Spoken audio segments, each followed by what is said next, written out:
Balatro.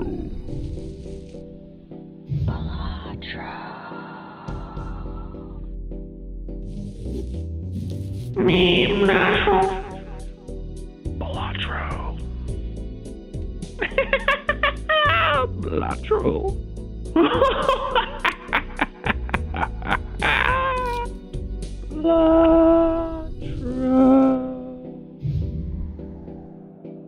Balatro.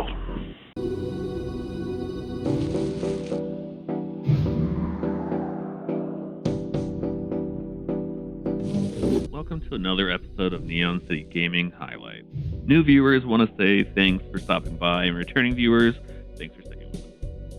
So starting off, I'd like to preface this by saying generally I don't play card games. They're more in the vein of sports titles with me in terms of excitement, or maybe racing games even, if they're more like sim racing. Still. So everyone in my circle is quite aware of the title, and quite a few have been playing it a lot. Posting about it on their runs, their different scores, astronomical numbers, and I must admit, I had a little bit of FOMO and a copy sitting in my Steam library, or my family's Steam library. So I decided, why not dip my toes into it a little bit and see what the fuss was.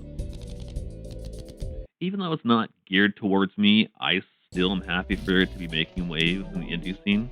More success for titles that aren't another gacha game or game as a service is always a good thing. It's also gotten plenty of awards and acclaims from shows such as DICE and Game of the Year 2024. So before I tell you my thoughts, first do a very simple explanation of what the game is and who made it. So the developer is Local Thunk, a guy who likes to be a little anonymous, which I don't blame him. That's his choice if he wants to be anonymous, to some people's chagrin for some reason. Anyways, that aside, he made it during a 3-week holiday, from my understanding, when he was one of the test out game developing, I guess, and had time on his hands, which is very interesting that it came to this. It's on all game systems, including Game Pass, now as of this video's recording. As far as gameplay goes, it's a roguelike / light deck building game with the goal of beating the blind. There's a small one, a big one, and then the boss per level, or stage, 3 per wave, I guess you would say. You form poker hands to score, with items to help customize your run and other things along the way. Though the main twist is the iconic jokers that is all over the branding. It'll be both your chaos and your potential multiplier boon. So after choosing the deck of your choice, you start the run at fairly low entry cost. But with it increasing each round, the stakes do get much greater towards the end. Speaking of, you need to complete 8 rounds generally in order to win a run.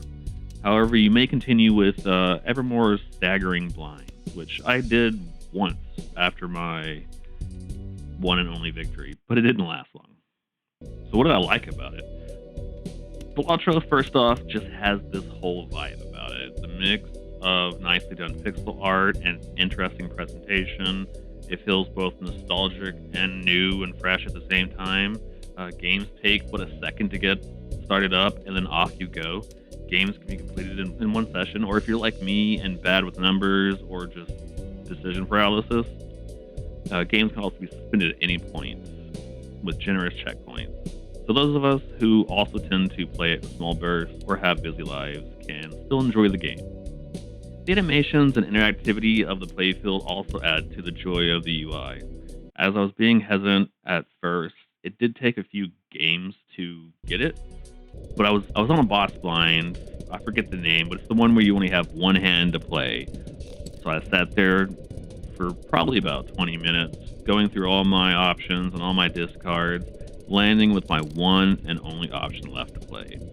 I didn't think it would work, so with disappointment in mind, I went ahead and played it, and with all the jokers after they dinged, because my math is so bad, who knew that they were going to save the day with the multiplier I forgot I had, and I succeeded.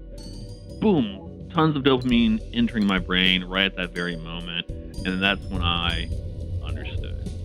when it hits. Now, I did go on, like I said, to complete a run. It does unlock you more options, or more decks each time you beat the game with one of the various decks.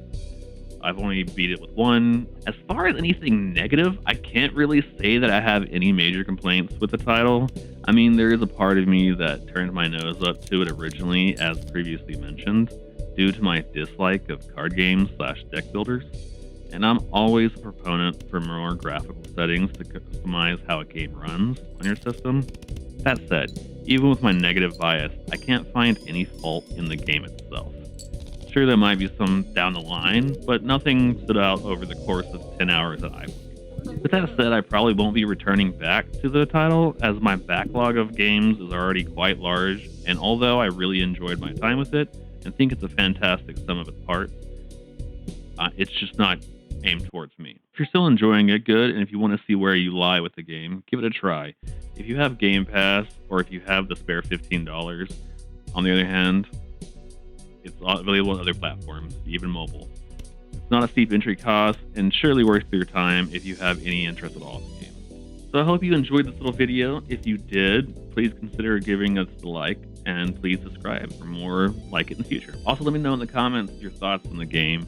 Did you pick it up already? And if so, any regrets? Anyways, thanks for watching.